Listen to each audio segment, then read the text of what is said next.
नमस्कार, मैं हूं प्रशांत भारद्वाज और आप देख रहे हैं न्यूज रूम पोस्ट। मुस्लिम तुष्टीकरण की राजनीति देश के कई राजनीतिक दलों को बहुत सूट करती है, लेकिन हाशिए पर पड़े अहमदिया मुसलमानों के अधिकारों की बात करना ऐसे दलों को बिल्कुल भी पसंद नहीं। आंध्र प्रदेश वक्फ बोर्ड ने अभी हाल ही में अहमदिया मुसलमानों को काफिर कहते हुए उन्हें मुस्लिम मानने से ही इनकार कर दिया। इसके बाद जमीयत उलेमाए हिंद ने बाकायदा एक प्रस्ताव पारित किया और कादियानों या अहमदियाओं को मुस्लिम मानने से इनकार कर दिया। इस पर केंद्र सरकार ने कड़ी आपत्ति जताते हुए आंध्र प्रदेश की राज्य सरकार से मामले में दखल देने को कहा। अब अल्पसंख्यक मामलों का मंत्रालय भी इस मसले को देखेगा। वैसे अहमदिया मुस्लिम भारत ही नहीं बल्कि पाकिस्तान में भी चरमपंथी सोच का शिकार होते रहते हैं। समझिए क्यों बाकी मुस्लिम समाज उन्हें अपनाने को तैयार नहीं। आखिर ऐसा क्या अलग है इस संप्रदाय में, यही आपको बताएंगे इस वीडियो में। दरअसल ये सुन्नी मुस्लिमों की एक सब कैटेगरी होती है जो खुद को मुसलमान मानते हैं, लेकिन मोहम्मद साहब को आखिरी पैगंबर नहीं मानते।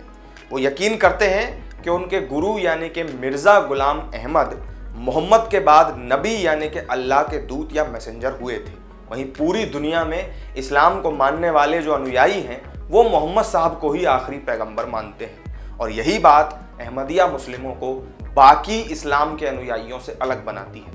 अहमदिया समुदाय को बनाने वाले मिर्जा गुलाम अहमद थे, जिनका जन्म पंजाब के कादियान में हुआ था, और यही वजह है कि कई बार इन्हें मानने वाले खुद को कादियानी भी कहते हैं। मार्च 1889 में गुलाम अहमद ने लुधियाना में एक बैठक रखी जहां उन्होंने अपने खलीफा होने का ऐलान किया। उसी रोज वहां कई लोगों ने गुलाम अहमद की बात मानी, जिसके बाद से अहमदिया जमात बढ़ती चली गई।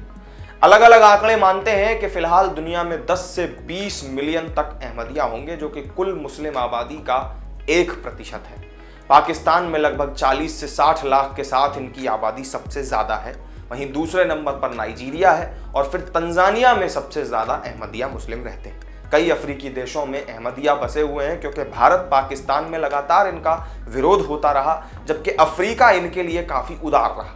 वैसे पाकिस्तान में इस समुदाय की असल आबादी पर विवाद रहा है, क्योंकि यहाँ इन पर इतनी सख्ती है कि शायद बहुत से लोग अपनी पहचान छिपाकर रहते हों। पाकिस्तान के लोग इन्हें मुस्लिम मानते नहीं, यहाँ तक कि पाकिस्तानी कानून के मुताबिक खुद अहमदिया भी अपने आप को इस्लाम से जुड़ा नहीं बता सकते और न ही अपने धर्म का प्रचार प्रसार कर सकते हैं, वरना उन्हें 3 साल तक की सजा भी वहां हो सकती है। 70 के दशक में पाकिस्तान के प्रधानमंत्री जुल्फिकार अली भुट्टो ने अहमदियाओं को लेकर ये नियम बनाए थे। उनकी सरकार ने इन लोगों को माइनॉरिटी और उसमें भी नॉन मुस्लिम बता दिया था। इसके बाद से वहां के मुस्लिम रह रहकर अहमदिया समुदाय पर हमले करते रहे। उनके कब्रिस्तान आम मुसलमानों से अलग बनाए गए, उनकी मस्जिदें तोड़ी जाने लगी। इसी साल की शुरुआत से 2 बार ऐसे मामले सामने आए जब पाकिस्तान की मेजॉरिटी ने अहमदियाओं की मस्जिदों पर हमले किए। उन पर अक्सर ही ईश निंदा के केस भी दर्ज किए जाते रहे। भारत के मुसलमानों में अहमदिया समुदाय से नफरत उस दर्जे की तो नहीं है, लेकिन हाँ है जरूर। 90 के दशक में देवबंद समेत कई जगहों पर इनसे दूरी बरतने की अपील हुई और यहाँ तक कि कई ऐसी किताबें और पर्चे बांटे गए जिसमें कहा गया कि अहमदिया चूंकि पैगंबर को नहीं मानते हैं, इसलिए उन पर शारीरिक हिंसा भी जायज है। दिल्ली में जमात अहमदिया के तत्कालीन अध्यक्ष अंसार अहमद ने भारत में इस नफरत के पीछे पाकिस्तान का हाथ बताया था। अहमदिया मुस्लिमों का यकीन जो है वो बाकी मुसलमानों को इस कदर अखरता है कि उनका हज पर जाना भी आधिकारिक तौर पर बैन है।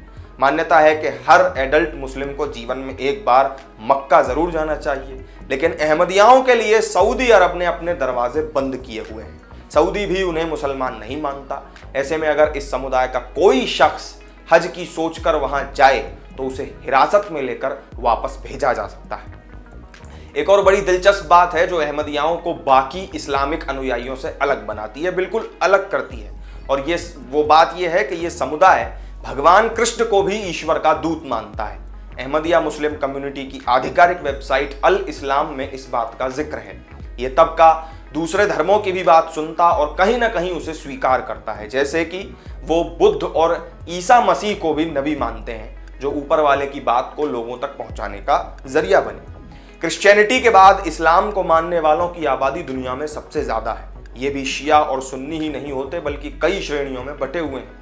सुन्नी शियाओं से कई गुना ज्यादा हैं और ये दोनों ही संप्रदाय अल्लाह, कुरान और पैगंबर को मानते हैं, लेकिन उनके वारिसों पर दोनों की सोच अलग अलग हो जाती है। सुन्नी संप्रदाय भी देश और तौर तरीकों के आधार पर 6 हिस्सों में बटा है और इसी में से एक में देवबंदी आते हैं। वहीं शियाओं में भी 3 अलग अलग सब डिवीजन है।